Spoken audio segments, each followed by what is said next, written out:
নমস্কার, আমি সায়ন্তন। নতুন একটি ট্রাভেল ব্লগে আপনাদের স্বাগত।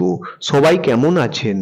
আজ আমি এই ব্লগের মাধ্যমে আপনাদের মানস ভ্রমণে নিয়ে যাব তমলুকে বর্গভীমা মায়ের মন্দির, আর শোনাবো মায়ের মাহাত্ম্য গাথা। চলুন ভিডিওটি শুরু করা যাক। বর্তমানে পূর্ব মেদিনীপুর জেলার সদর শহর তমলুকে অবস্থিত বর্গভীমা বা ভীমরূপা মাতা মন্দিরটি হল ৫১ সতীপীঠের প্রথম পীঠ, যেখানে সতীর বাম পায়ের গোড়ালি পতিত হয়েছিল। এই মন্দির শৈলটি নির্মাণ করেন তৎকালীন মাহিষ্যরাজ তাম্রধ্বজ। আজ এই ভিডিওর মাধ্যমে আমি আপনাদিকে নিয়ে যাব ভারতবর্ষের অন্যতম জাগ্রত এই সতীপীঠে।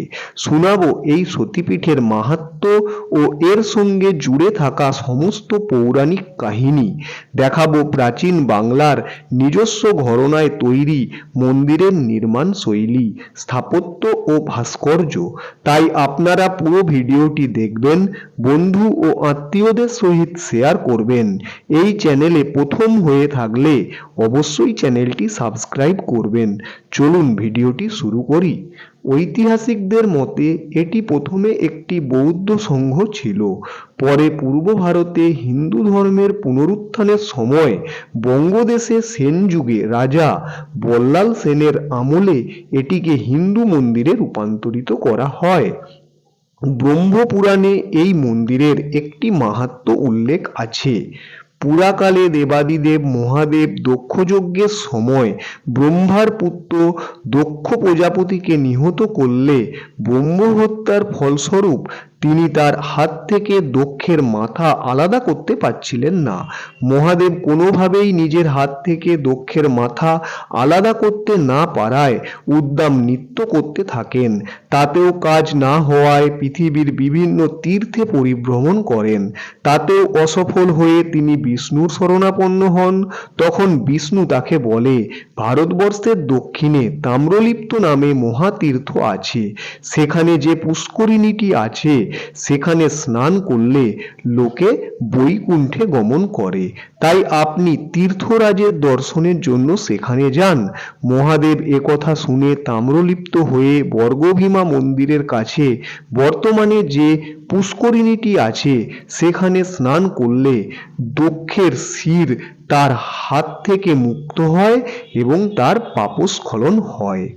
অন্য একটি পৌরাণিক কাহিনী মতে মহাভারতের যুগে নরপতি মাহিষ্যরাজ তাম্রধ্বজ একটি ধীবর পত্নীর কাছে শোনেন এক অলৌকিক কাহিনী। সে রোজ মরা শোল মাছ কয়েক যোজন দূর থেকে এনে বনের ভেতর এক মন্দিরের কাছের পুকুরে ডুবিয়ে শোল মাছটিকে জ্যান্ত করে রাজবাড়িতে নিয়ে আসেন। রাজা তাম্রধ্বজ ধীবর পত্নীর কাছে এই মাহাত্ম্য গাথা শুনে বনের মধ্যে থাকা পুষ্করিণীটির পাশের সেই মন্দিরে গিয়ে উপস্থিত হন এবং এই মন্দিরটিতে মা বর্গভীমাকে প্রতিষ্ঠা করে প্রতিদিন একটি করে জ্যান্ত শোল মাছ দিয়ে পুজো করতে থাকেন। সেই থেকে আজও মায়ের নিত্য পূজার সময় প্রসাদে প্রতিদিন একটি করে জ্যান্ত শোল মাছ দেওয়ার প্রচলন আছে। এই বর্গভীমা মন্দিরকে ঘিরে একটি ঐতিহাসিক কাহিনী প্রচলিত আছে। চরম হিন্দু বিদ্বেষী কালাপাহাড় যখন উড়িষ্যা বিজয়ের পর একের পর এক মন্দির ধ্বংস করে 1567-68 সাল নাগাদ বঙ্গদেশের তাম্রলিপ্তে এই মন্দিরের কাছে এসে মন্দির ভাঙার প্রস্তুতি নেন, তখন তিনি দেবীকে দর্শন করা মাত্র শক্তিহীন হয়ে পড়েন। তার সৈন্যরা এসে দেখেন কালাপাহাড় দেবী বর্গভীমার পাদতলে আশ্রয় নিয়ে ঘুমিয়ে পড়েছেন। এবার আসা যাক দেবী মূর্তির গঠন ও মন্দিরটির নির্মাণ শৈলী নিয়ে। এই দেবীর মূর্তি একটি প্রস্তরের সম্মুখ ভাগ খোদাই করে নির্মাণ করা হয়েছে। এই মূর্তির গঠন উগ্রতারা মূর্তির মতোই। প্রতিকৃতিটি কালো পাথরে খোদাই করা। এরকম খোদাই করা মূর্তি সচরাচর দেখা যায় না। বর্তমানে মন্দিরটির চারদিকে কিছু সংস্কার করা হলেও মূল প্রাচীন রূপটি আজও অক্ষুণ্ণ। সম্পূর্ণ বাংলা শৈল্পিক রীতিতে তৈরি এই মন্দিরটি উচ্চতায় প্রায় 60 ফুট। এর দেওয়ালের ভেতরের প্রস্থ 9 ফুট। এটি গোল ছাদ বিশিষ্ট। এই মন্দিরের 4টি অংশ: মূল মন্দির, জগমোহন, যজ্ঞ মন্দির ও নাট মন্দির। তবে মনে করা হয় মন্দিরটির সব অংশ একসঙ্গে তৈরি হয়নি। মন্দিরের বাইরের দেওয়ালে অষ্টাদশ শতাব্দীর 27টি পোড়া মাটির বিভিন্ন দেবদেবীর মূর্তি রয়েছে।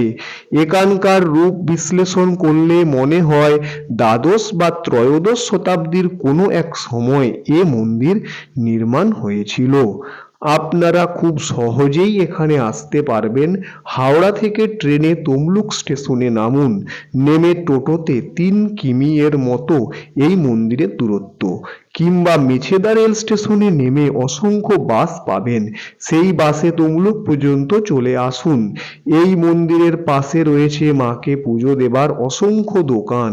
সেরকমই কোনো এক দোকান থেকে পুজো দেবার ডালি সাজিয়ে মাকে পুজো দিতে পারেন। এখানে মায়ের মন্দিরের পাশে একটি ইচ্ছে পূরণের গাছ আছে। সেই গাছে আপনি নিজের কোনো ইচ্ছে মানত করে ইচ্ছে কুণ্ডল বাঁধতে পারেন। কথিত আছে এই মা এতই জাগ্রত যে আপনার মনের ইচ্ছে অবশ্যই পূর্ণ হবে। এখানে মায়ের ভোগ খাওয়ারও ব্যবস্থা রয়েছে। তার জন্য সকাল সকাল এসে নাম লেখাতে হয়। আর একটি কথা, এই মন্দিরটিতে ওঠার জন্য যে সিঁড়ি রয়েছে তার বাঁ পাশেই দেখবেন একটি সুন্দর ছোট্ট শিব মন্দির। আজ এই পর্যন্ত। ভিডিওটি এখানেই শেষ করছি। কেমন লাগলো মা বর্গভীমার মাহাত্ম্য কাহিনী অবশ্যই কমেন্ট করে জানাবেন, আর অবশ্যই চ্যানেলটি সাবস্ক্রাইব করবেন। দেখা হচ্ছে পরবর্তী ভিডিওতে। সকলে ভালো থাকবেন, সুস্থ থাকবেন। ধন্যবাদ।